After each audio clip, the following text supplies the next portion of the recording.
असलामुअलैकुम सत श्री अकाल जी आया नूं। मैं हाँ शुजात अवान ते तुसी वेख रहे हो पंजाब रुत।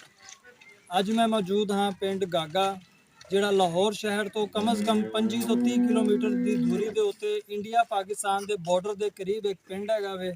इस पिंड दे विच वंड तो पहले एक पुराना गुरुद्वारा हैगा है। उस गुरुद्वारा साहब का अज मैं तुहानूं विजिट करावांगा ते कुछ इस पिंड दीयां झलकियां भी इस वीडियो दे विच विखावांगा। हुणे मेरे चैनल ते आए हो, चैनल नूं सबसक्राइब करो, बैल आइकन नूं प्रेस करो ते चले वधदे हैं अपनी वीडियो की तरफ ते तुहानूं विजिट कराने हैं। यह जिहड़ा हिस्सा है ना, इन्ना हिस्सा है वे गुरुद्वारा साहब दा निशानी जिहड़ी है ना वो सिर्फ यह बाकी हैगी है। बाकी जिहड़ा है गुरुद्वारा साहब वो बिल्कुल ख़त्म हो चुके है। तो इत्थे किसी दौड़ दे विच मेला भी लगदा सी ते बड़ियां रौनकां होंदियां सन।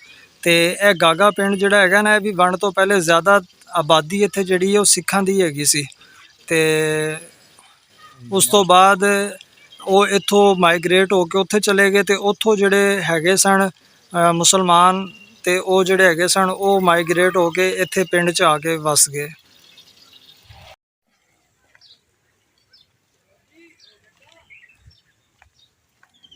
बैक साइड हैगी ते इनका बैक साइड का व्यू भी मैं तुहानूं विखाना वा।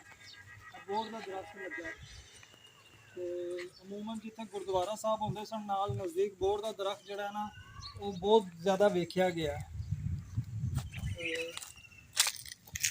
इन्ना हिस्सा जिहड़ा हैगा ना बाहर का हिस्सा एक है वो भी किस हालत के तुसीं देख रहे हो। बाकी घर के अंदर ही हैगा वे, फैमिली यूज़ करदी है। नाल कच्चा उन्होंने मकान बनाया होया ते नाल ही पिछे उन्होंने एक डेयरी जी बनाई हुई है उन्होंने वालद साहब की। उत्थे मेला उर्स वगैरह भी कराते हैं। तो बाकी इन्ना हिस्सा जिहड़ा हैगा ना गागा पिंड हैगा वे। साइड से तुसीं देखो सारा बहुत ही खूबसूरत है। तो बिल्कुल बॉर्डर के करीब हैगा वे।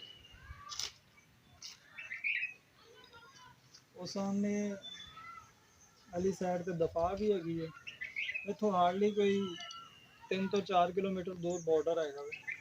ते आ बोर का दरख्त हैगा वे, टोल भी लगा नाल।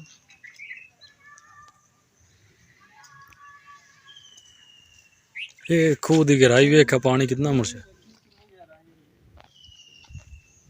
इन्ना गहरा नहीं हैगा, ये तो नेड़े ही है। ये नेड़े ही है ते मेरे ख्याल बाद च ही बनया किथे, पर अंदर ते सारा गंद ही पिया। असल रावी नजदीक है ना ता वास्ते पानी नजदीक दरिया के नजदीक जितना नजदीक जाते जाते पानी नजदीक होंदा जासे। ए दूसरी साइड का व्यू है। एक साइड का व्यू मैं तुहानूं अंदर वाली साइड तो विखाया जिथे रिहाइश हैगी है। ते ए दूसरी साइड का व्यू है, घर दे अंदर हैगा वे।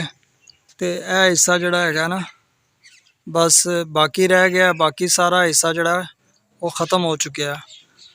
ते हुकामे बाला नूं चाहिदा कि इहो जी जिहड़ी जगह हैगियां ने किसी के मज़हब के नाल रिलेटिड मुकद्दस जगह हैगियां उन्हां दियां ते उन्हां दी देखभाल ज़रूरी है।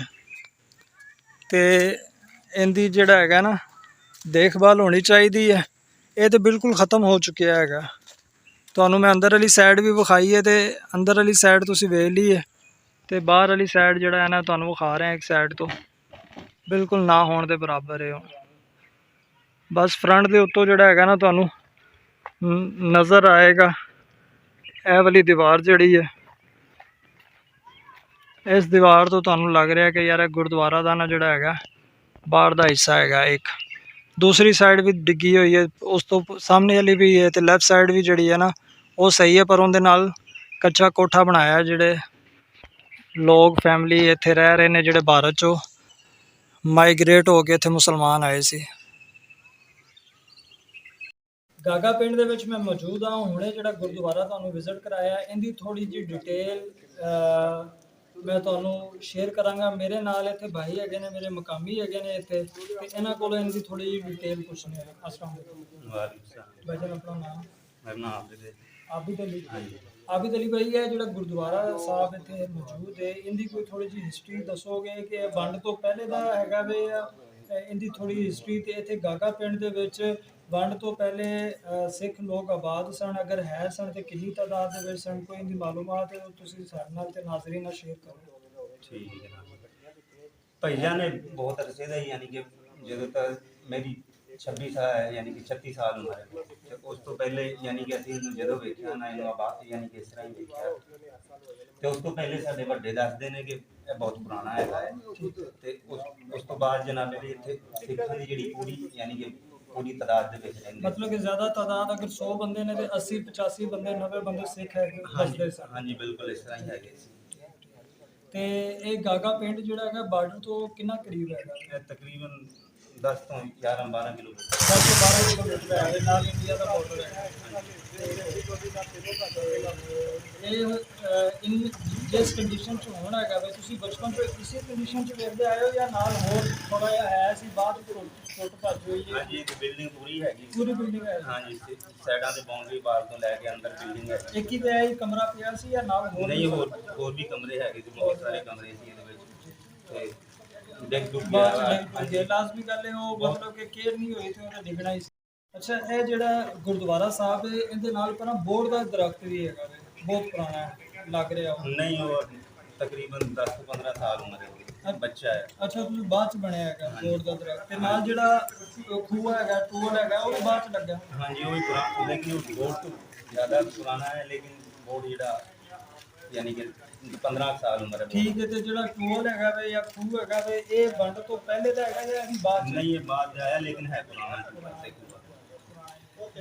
ਤੇ ਗੱਲਬਾਤ ਕੀਤੀ ਮੈਂ ਆਬਦ ਅਲੀ ਭਾਈ ਨਾਲ, ਉਹਨਾਂ ਨੇ ਤੁਹਾਡੇ ਨਾਲ ਸ਼ੇਅਰ ਕੀਤਾ, ਦੱਸਿਆ ਕਿ ਕਿੰਨਾ ਅਰਸਾ ਹੋ ਗਿਆ ਇਸ ਗੁਰਦੁਆਰਾ ਸਾਹਿਬ ਨੂੰ। ਗੁਰਦੁਆਰਾ ਸਾਹਿਬ ਵੰਡ ਤੋਂ ਪਹਿਲੇ ਦਾ ਹੈਗਾ ਵੇ, ਤੇ ਇਸ ਗੁਰਦੁਆਰਾ ਸਾਹਿਬ ਦੀ ਬਾਕੀ ਜਿਹੜੀ ਬਿਲਡਿੰਗ ਹੈ ਉਹ ਸਾਰੀ ਜਿਹੜੀ ਹੈਗੀ ਹੈ ਇੱਥੇ ਖਤਮ ਹੋ ਚੁੱਕੀ ਹੈ। ਉਹਦੀ ਰੀਜ਼ਨ ਇਹ ਵੇ ਕਿ ਇਹਦਾ ਲੁੱਕ ਆਫਟਰ ਨਹੀਂ ਹੋਇਆ। ਇਹ ਮਹਿਕਮਾ ਔਕਾਫ ਜਿਹੜਾ ਪਾਕਿਸਤਾਨ ਦਾ ਹੈਗਾ ਵੇ ਜਾਂ ਜਿਹੜੇ ਹੁਕਾਮੇ ਬਾਲਾ ਇਹਨੂੰ ਵੇਖ ਰਹੇ ਨੇ ਜਾਂ ਸਿੱਖ ਕਮਿਊਨਿਟੀ ਦੇ ਵਿੱਚੋਂ ਕੋਈ ਪਾਕਿਸਤਾਨ ਦੇ ਵਿੱਚ ਪਾਕਿਸਤਾਨੀ ਹੁਕਾਮੇ ਬਾਲਾ ਦੇ ਨਾਲ ਮਿਲ ਕੇ ਕੋਈ ਤਨਜ਼ੀਮ ਹੈਗੀ ਅਗਰ ਜਿਹੜੀ ਇਹਨਾਂ ਨੂੰ ਵੇਖ ਰਹੀ ਹੈ, ਤਾਂ ਉਹਨਾਂ ਦਾ ਕੰਮ ਹੈ ਇਹਨਾਂ ਚੀਜ਼ਾਂ ਨੂੰ, ਇਹ ਸਾਡੀ ਹਿਸਟਰੀ ਦੇ ਵਿੱਚ ਇੱਕ ਅਹਿਮੀਅਤ ਰੱਖਦੇ ਨੇ, ਤੇ ਇਹਨਾਂ ਦਾ ਜਿਹੜਾ ਹੈਗਾ ਮੇਨਟੇਨ ਕਰਨਾ ਤੇ ਇਹਨਾਂ ਦਾ ਲੁੱਕ ਆਫਟਰ ਕਰਨਾ ਬਹੁਤ ਜ਼ਰੂਰੀ ਹੈ, ਕਿਉਂਕਿ ਇਹਦੇ ਨਾਲ ਜ਼ਿਆਦਾ ਵਬਸਤਾ ਹੈਗੀਆਂ ਨੇ, ਤੇ ਇਹ ਕਿਸੇ ਦੇ ਮਜ਼ਹਬ ਦੀ ਅਕੀਦਤ ਵਾਲੀ ਜਗ੍ਹਾ ਹੈਗੀਆਂ ਨੇ, ਤੇ ਇਹਨਾਂ ਨੂੰ ਜਿਹੜਾ ਹੈਗਾ ਨਾ ਲੁੱਕ ਆਫਟਰ ਕਰਨਾ ਬਹੁਤ ਜ਼ਰੂਰੀ ਹੈ। ਤੇ ਵੀਡੀਓ ਅੱਛੀ ਲੱਗੀ ਹੈ ਤੇ ਵੀਡੀਓ ਨੂੰ ਲਾਈਕ ਕਰ ਦਿਓ, ਸ਼ੇਅਰ ਕਰ ਦਿਓ, ਚੈਨਲ ਤੇ ਹੁਣੇ ਆਏ ਹੋ ਤੇ ਸਬਸਕ੍ਰਾਈਬ ਕਰ ਦਿਓ। ਮਜ਼ੀਦ ਕਿਸੇ ਨਵੀਂ ਜਗ੍ਹਾ ਤੇ ਨਵੀਂ ਵੀਡੀਓ 'ਚ ਤੁਹਾਡੇ ਨਾਲ ਮੁਲਾਕਾਤ ਹੋਏਗੀ, ਉਦੋਂ ਤੱਕ ਸ਼ੁਜਾਤ ਅਵਾਨ ਨੂੰ ਦਿਓ ਇਜਾਜ਼ਤ। ਆਪਣਾ ਬਹੁਤ ਜ਼ਿਆਦਾ ਖਿਆਲ ਰੱਖੋ, ਇਸ ਤੋਂ ਵੱਧ ਕੇ ਆਪਣੇ ਇਰਦ ਗਿਰਦ ਵਸਣ ਵਾਲਿਆਂ ਦਾ ਆਪਣੇ ਤੋਂ ਵੱਧ ਕੇ ਖਿਆਲ ਰੱਖੋ। ਅੱਲਾ ਨਿਗਹਿਬਾਨ।